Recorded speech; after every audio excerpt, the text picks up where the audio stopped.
Cake काटि रहल छी, देख सकै छी अहाँ सब। जते गोटा जुड़ल छी तते गोटा बादो में देखब। चलू अहीं सबके खुशी भऽ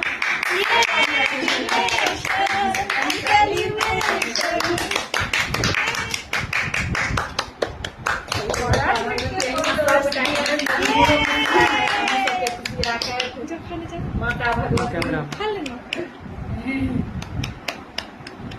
तो चलू